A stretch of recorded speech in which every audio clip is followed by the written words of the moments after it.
No! No! No! No!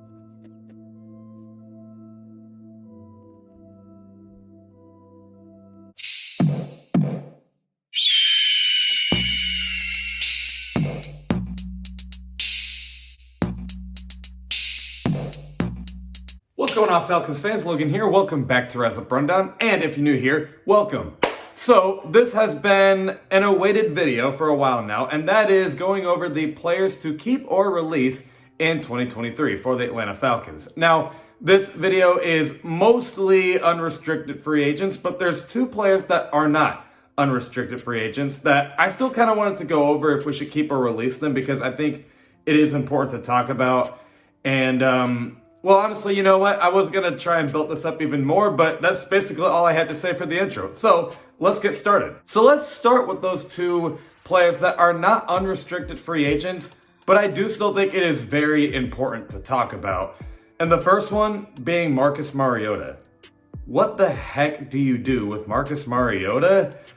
Honestly, I think you just release him, because he already quit on the team, didn't he? Like, you know, he hasn't really appeared on the Falcons field at all. You know, he had an interview not long ago saying that he kind of lost passion for the game of football, and then he said that he brought it back, but I don't know. I don't think that's something to take lightly. Like, maybe he did lose passion for the game of football, which is fine. Like, I'm not telling him, I'm not trying to control how he lives his life, but it's just, you know, it's something to look out for. He might have lost passion for football. And then I think he had a baby, so he's probably going to want to focus on that, which is fine. And Marcus Mariota, you know, as a football player, did some nice things for us. You know, we thank him for his time, but, you know, I mean, he probably wasn't even going to be the starter for 2023 anyway. So I think you do let him walk if he really doesn't want to be on the team, and we just thank him for all that he's done. The thing is, though, what do you do about it? I mean, what if Desmond Ridder really does suck in 2023? Because he wasn't very good last year. Because then the quarterback situation is going to be very ugly. You have Desmond Ridder, and then, who else after that, really? So maybe you can go get, I don't know. That's really, really tough. I do agree that we should stick with Desmond Ridder for 2023 and see if we can try and develop him. But what if he doesn't develop? Our quarterback situation is going to be very ugly in 2023 if he doesn't develop. So what do you do? I don't know. I guess, you know, I should probably say, maybe I should have mentioned this in the beginning of the video, but this video isn't going over who should replace each player that we should release. You know, if I say we should release this player, I'm not going to say we should replace him with. That's for a different time, like free agents or whatever to pick up. But I did want to mention that, you know, with Marcus Mariota probably walking away from the team, it does kind of make you wonder, you know, what are we going to do without him? We have to just kind of hope that Desmond Ridder is really, really good in 2023, or else this quarterback situation is going to be pretty ugly. But yeah, that's a tough situation. I don't really know, but I think you do let him walk. But figuring out what to do after that and with Desmond Ridder is for a different time. And then the other player I wanted to talk about is Casey Hayward. So he signed a 2-year deal. He's still going to be with us right now, but not a lot of people are talking about Casey Hayward. It's almost like they forgot him. And I know he didn't play for that long. He only played for 2 games last year, and he was really only good for 1. Had 1 cool interception versus the Rams, and that was basically it. So what do I think you should do with Casey Hayward? I think you should keep him. I mean, you know, corner is a need. I'm not denying it, but I mean, at the same time, I still kind of believe in Casey Hayward. I think he can still do some pretty nice things for us. He's just got to stay healthy, of course. You know, he can still play a little bit. I think he's still got a little bit of that juice in him, and he's a veteran. He can coach up some of these young guys. He's already coaching up AJ Terrell. I think it's nice to have a little bit of a veteran presence on our team. You want the team to be young, but you don't want them to be that young. So I think a veteran presence would be nice. And it's just a prove it year for Casey Hayward. Like, you know, if he's any good this year, let's see if we can keep him for the future. And if not, then we can go get a corner in next year's draft or so. But I don't know. I think you should keep Casey Hayward. Like, people are kind of forgetting him. And I think he deserves at least one more shot just to see if he should be corner number 2. All right, but now for the unrestricted free agents for this team. And I got to say that most of these players were pretty straightforward. You know, I can't really think of many players that I really had to struggle and think about if we should keep or release them. I think it's all pretty straightforward, but let me know what you guys think in the comments below.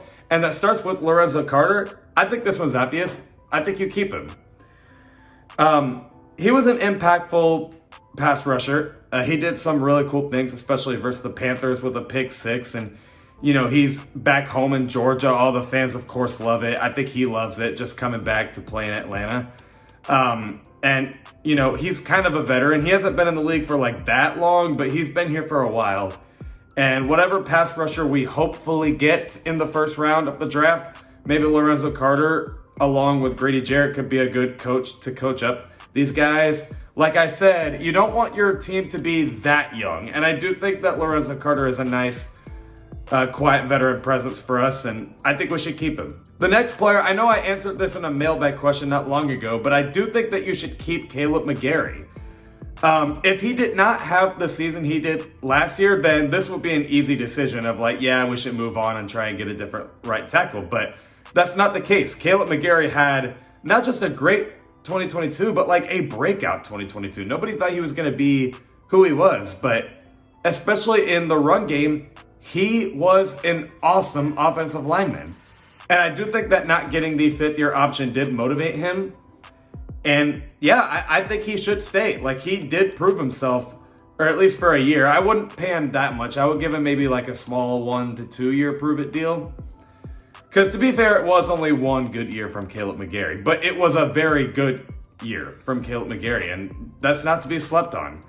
I think he's got a great coach in Arthur Smith who knows how to design a great run game, and hopefully he can get better in the passing game as well. And yeah, I think you should keep Caleb McGarry, and I do think that losing him is pretty big.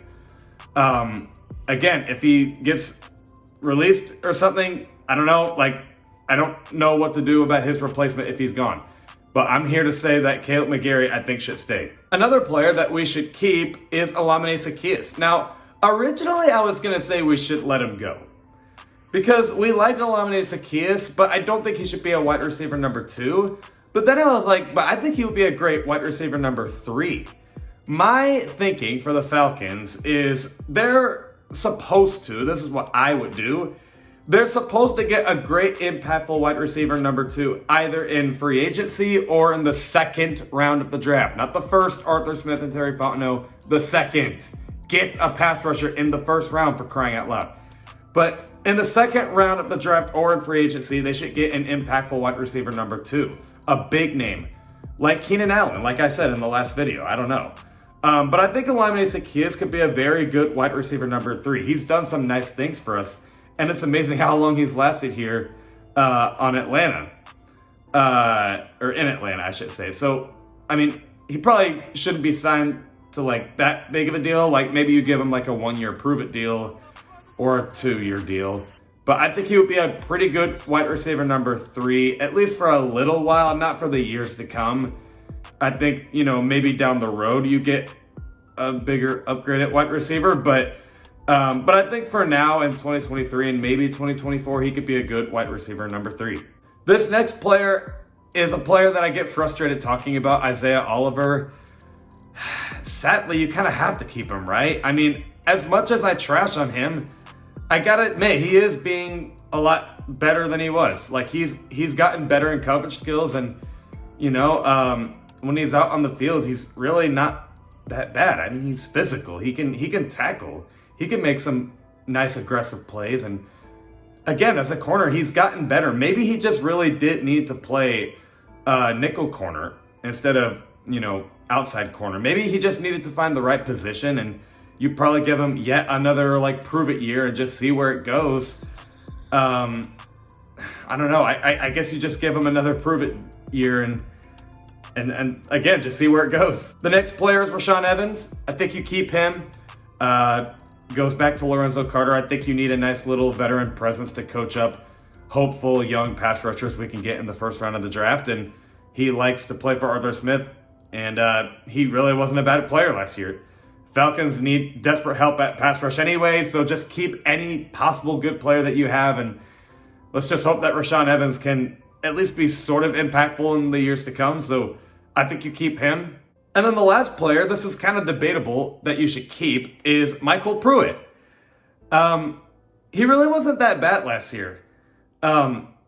He's made some plays. Arthur Smith knows how to utilize tight ends. I think keeping Kyle Pitts and Michael Pruitt, rotational tight ends, I don't think it's a bad thing to have Michael Pruitt as your tight end number 2. As a tight end number 2, let's be honest, you sleep on it, but he's really not even that bad. He can make some cool plays here and there.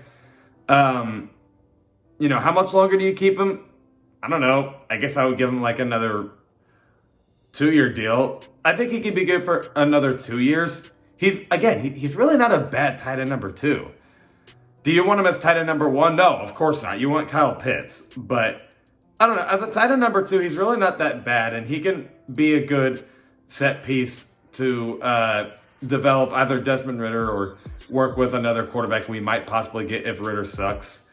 But I don't know. I mean, he's not bad. He can run block a little bit. So, I don't know. I think he'd be a good player to keep. And then the rest of these players, I'm not really going to go dive deep into it because I think it's pretty self-explanatory. Eric Harris, release. Come on, let's get a better safety.